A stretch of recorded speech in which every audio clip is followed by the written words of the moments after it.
எதனால டிவிக்கே விஜய் சார் பிடிக்கும் அப்படின்ற ஒரு ரீசனா இல்ல அவர் வந்த ஒரு சேஞ்சஸ் நடக்கும் அப்படிங்கிறது? ரசிகையா ரசிக்கிறது வேற.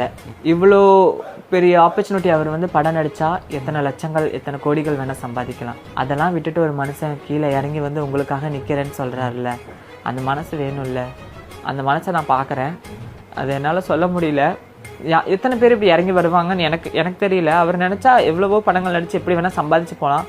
அதெல்லாம் விட்டுட்டு ஒரு மனுஷன் வந்து நான் நிக்கிறேன், எனக்கு கொஞ்சம் சப்போர்ட் பண்ணுங்கன்னு கேட்குறாரு. அதை நம்ம கொடுத்து பார்க்கலாமே அப்படிங்கிற மாதிரி ஒரு நேரத்தில் அதை பார்க்கும்போது நான் என்னெல்லாம் வந்து ஒவ்வொருத்தவங்களும் அக்செப்ட் பண்ணிக்கல. அந்த நேரத்தில் என்ன ஒதுக்கப்படும் போது நான் அது எப்படி ஃபீல் பண்ணேங்கிறது எனக்கு தெரியும். என்னை சொந்த வீட்டிலே என்னை ஏற்றுக்கல, என்னோட ஃபீலிங்கை புரிஞ்சுக்காதவங்க. ஸோ வந்து நான் அதெல்லாம் எதிர்பார்க்குறேன், இந்த மாதிரிலாம் இருக்குது அந்த மாதிரிலாம் இருக்குது அப்படிங்கிறது. அதனால அந்த மனுஷன் வந்தா கொடுத்து பாருங்கன்னு தான் சொல்கிறேன். நான் கொடுத்தா நல்லா இருக்கும் அப்படிங்கிற மாதிரி இருக்குது. ரொம்ப உடஞ்சி உட்காந்துருக்கிற மனிதரை என்னால் பார்க்க முடியல.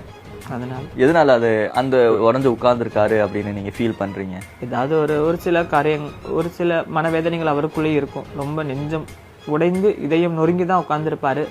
ஒரு சில நிறையவே இஷ்யூ இருந்திருக்கும். அதெல்லாம் என்னால் பார்க்க முடியல. ப்ளஸ் இத்தனையும் விட்டுட்டு நம்மளை நம்பி வந்த ஒரு மனிதர், மக்களை மட்டுமே நம்பி வந்திருக்கிறாரு.